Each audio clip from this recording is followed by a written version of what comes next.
So this is Kevin Osteen. It's October 22nd, 10:30. This is the second video in the bell tower, and now I am up on the top floor of the bell tower. There you can see the bell. And you can see here in the bell tower, I contracted these guys to come in and reframe and properly support the bell tower roof. You can see the new lumber in here where they came in and did some work. The wood decking on the bell tower roof there proper, that is not their work. That was already there. But what I want to show you is how this work was framed.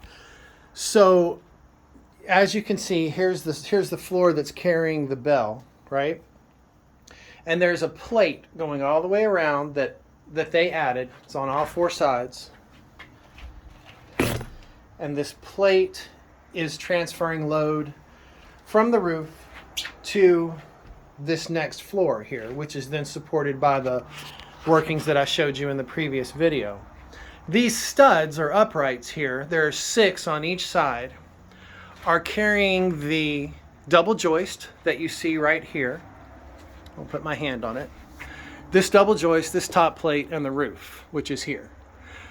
These uprights, these right here, there are 6 on each side. Those are carrying that load. So I want to show you the quality of work that's done on these. I'm looking right now at the east side of the bell tower. There are 6 of these on each side. This is the first one that was never screwed in or attached. It's just laying here. You can see screws that are not seated here in the work on the plate. And I don't know if you can see, I'm going to try and show you this move.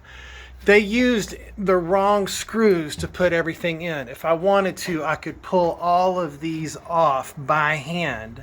The screws that are here only penetrate about 1/4 of an inch into the top plate.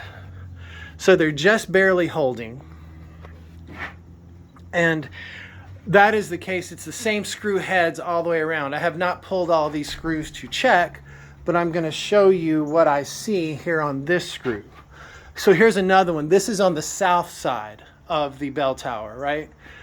There again, the double plate. You can see it's a double plate. 2 by 10s.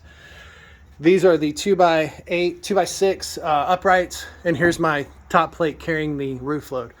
So here's one of the screws that they used. As you can see, that's how much less than 1/2 inch is penetrating into the top plate to carry load. And on this one, of course, there's only even 1 screw. That's why it came out.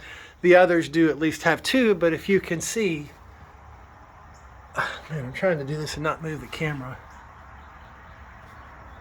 I don't know if you can see, every one of them can move. Like I said, I could pull them off if I wanted to by hand. What I want to show you is, again, these uprights are carrying this roof load. Do you see how this is undercut? It's not supporting anything. The only thing carrying any weight are these screws, which are in to this depth right here. So that's the work. So again, on this south side, that's the worst of the cuts. But all of them I can see daylight through. They didn't cut them to the right length or even come back, because if you cut them to the wrong length, you could come in and shim them to make sure they were carrying load. But they didn't bother to do that. Here's this one in the corner that's about 1 inch shy. Now I'm back on the east side. We're going to go down it. Again, they all,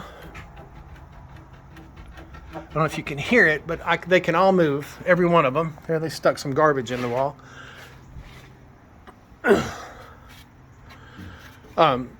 So that's the east side of it, and those cuts are closer. They are within, so that one's 1/8.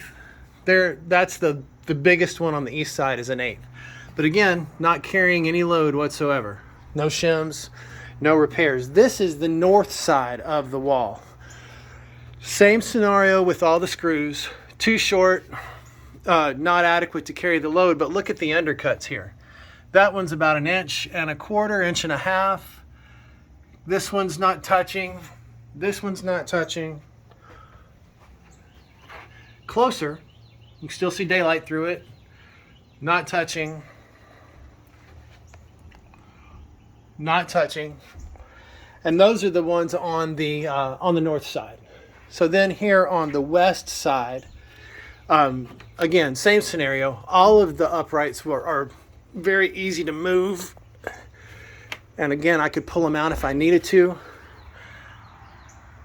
Daylight there, no load bearing, no load bearing, no load bearing.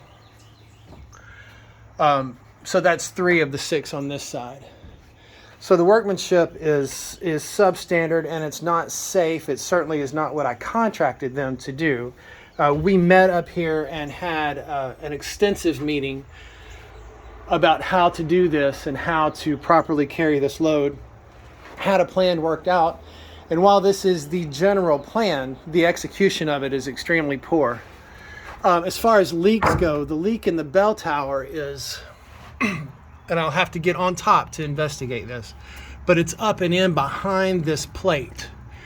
So there's again the screws you can see that aren't seated properly, and these are anyway.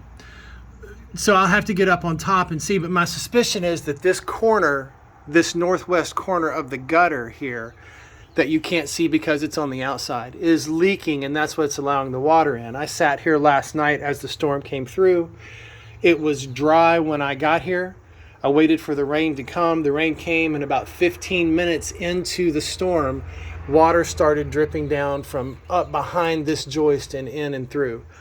I can't tell what's going on. I've got to look on top to figure that out and make sense of whether or not it's a gutter issue or something else.